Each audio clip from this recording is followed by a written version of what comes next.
Enoque e Elias, 2 homens que ainda não morreram, de fato, tendo sido trasladados antes de vivenciarem a morte. Esse aqui já foi direto. Ele diz que é Enoque e Elias mesmo. 1.260 dias vestidas de saco. Refere-se a 3 anos e meio, a última metade da grande tribulação. As roupas de saco sugerem que o testemunho inclui a pregação do arrependimento. Vamos ao outro autor, as 2 testemunhas. Alguns pensam em 2 profetas escatológicos, que lembrarão Elias e Moisés, com o poder que exerceram. Até completar a sua missão, ninguém lhes poderá tocar, até vão tentar. Quem tentar matar eles vai morrer. Pano de saco. Aí ele diz para a gente conferir o profeta Elias, lá em 2 Reis, era vestuário normal de profeta. Então, quando ele se refere a pano de saco, simboliza isso, se vestindo como profeta, ou mesmo como contrição, arrependimento, como eu coloquei aqui. Gênesis 37, 34, então Jacó rasgou suas vestes e se cingiu de pano de saco e lamentou seu filho por muitos dias.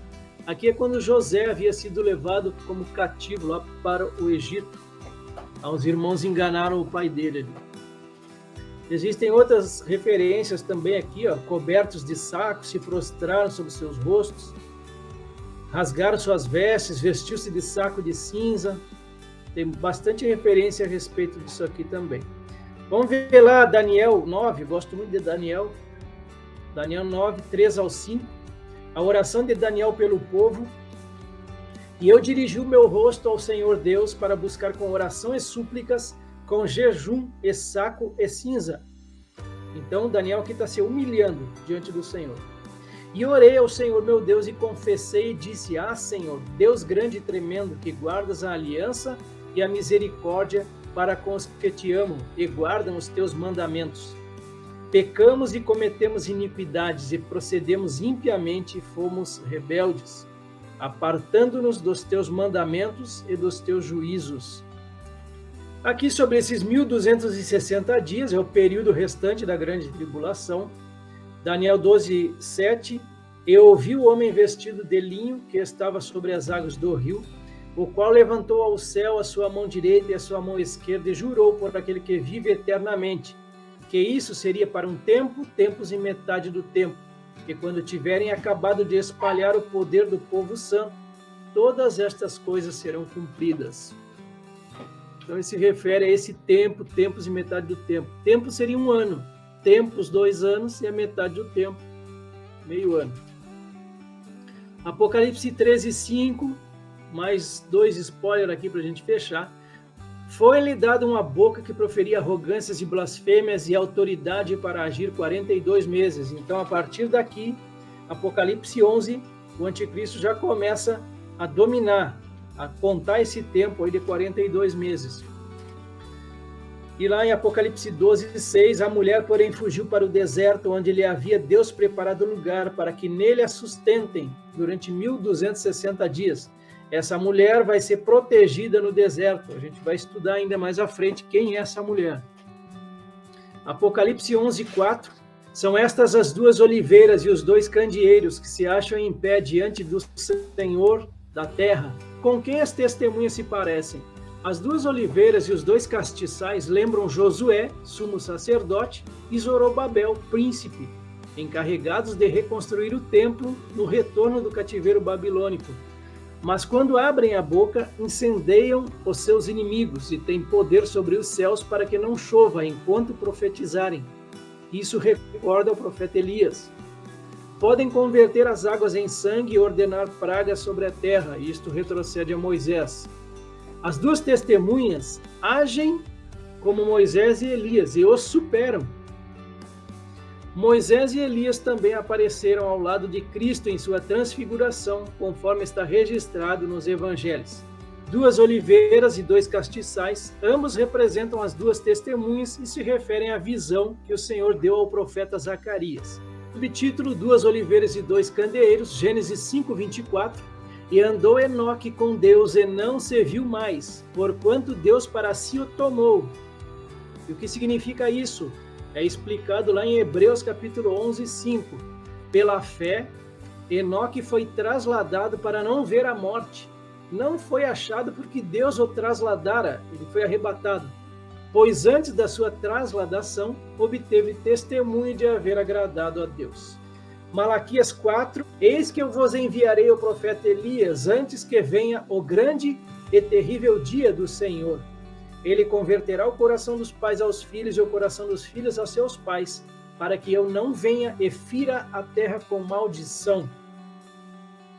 Mas será que João Batista era Elias? Ele veio, de fato, no espírito de Elias, mas ele mesmo vai dizer que não era Elias. João capítulo 1, 21. Então lhe perguntaram, quem és, pois? És tu Elias? Ele disse, não sou. Tá bem claro. Zacarias 4, versículos 3 e 14. Junto a este, ao candelabro de ouro, 2 oliveiras, uma à direita do vaso de azeite e a outra à sua esquerda. Então ele disse, são os 2 ungidos que assistem junto ao Senhor de toda a terra. Então aqui em Zacarias é a 5ª visão, o candelabro de ouro entre as 2 oliveiras. Aqui faz menção então a Josué e Zorobabel. E lá no monte, a transfiguração de Jesus, e eis que lhes aparecem Moisés e Elias falando com eles. Então, quem são elas? Quem são essas 2 testemunhas? Vejam que este autor aqui ele vai trazer uma outra versão aqui, diferente dessas outras. Elas não precisam ser 2 das personagens já citadas, ou qualquer outra, como Enoque, por exemplo.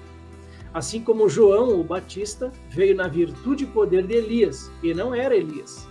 As testemunhas também virão na virtude e poder dos profetas, e serão incumbidas de missão semelhante à de Josué e Zorobabel.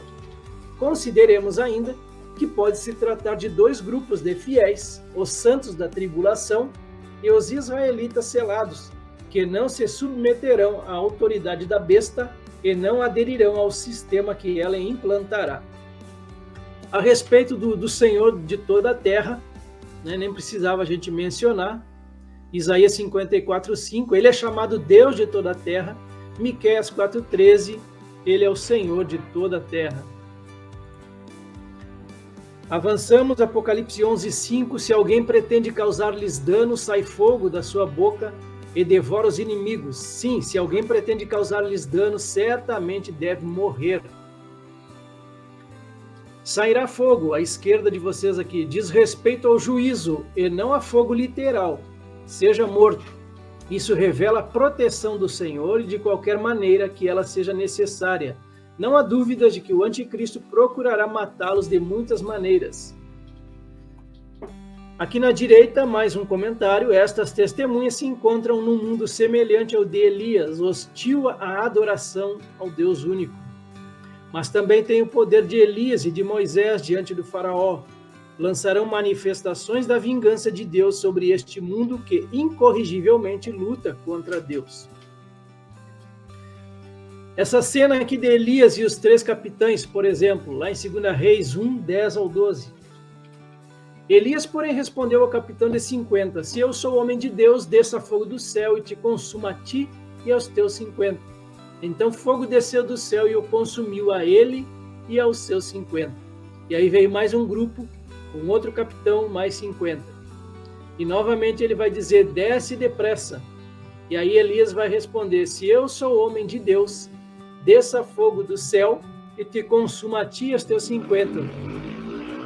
Então fogo de Deus desceu do céu e consumiu a ele e aos seus 50 mais uma vez. Jeremias 5,14. Portanto, assim diz o Senhor Deus dos exércitos, porquanto disseste tal palavra, eis que converterei as minhas palavras na tua boca em fogo, e a este povo em lenha, e eles serão consumidos. Aqui é uma metáfora, né? Converterei as minhas palavras na tua boca em fogo. Parece também significar esse texto que a gente leu. E a este povo em lenha, vai queimá-los, serão consumidos. Apocalipse 11, 6, elas têm autoridade para fechar o céu, para que não chova durante os dias em que profetizarem.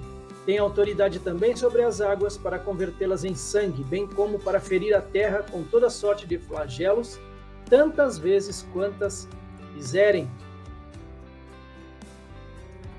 Essa referência à direita aqui da tela, vermelho, estes têm poder. Isso não significa que não haverá chuva por 3 anos e meio, mas sim que eles podem fechar o céu quando lhes pareça necessário. Sem dúvida, não haverá chuva por meses. Lá em Êxodo 7,17, a primeira praga, as águas tornam-se em sangue. Ferirei as águas que estão no rio e tornar-se-ão em sangue. Aqui também o Salmo 105 fala do mesmo, da mesma praga aqui. 1 Reis 17:1, Elias prediz grande seca. Então Elias, o tesbita, dos moradores de Gileade, disse a Acabe: Tão certo como vive o Senhor Deus de Israel, perante cuja face estou, nem orvalho nem chuva haverá nestes anos, segundo a minha palavra. Agora Lucas capítulo 4, versículo 25 e 26, isso aqui vai ser a revelação do tempo que ficou ali sem chover na época de Elias. Em verdade vos digo que muitas viúvas existiam em Israel nos dias de Elias, quando o céu se cerrou por 3 anos e 6 meses. Olha só, 3 anos e meio. De sorte que em toda a terra houve grande fome, e a nenhuma delas, as viúvas, foi enviado Elias, senão a Sarepta de Sidom, a uma mulher viúva. E aqui Tiago 5, 17 e 18 vai confirmar mais uma vez o tempo que Elias, pela oração dele a Deus, ficou sem chover. Elias era homem sujeito às mesmas paixões que nós, e orando, pediu que não chovesse. E por 3 anos e 6 meses não choveu sobre a terra. E orou outra vez, e o céu deu chuva, e a terra produziu o seu fruto.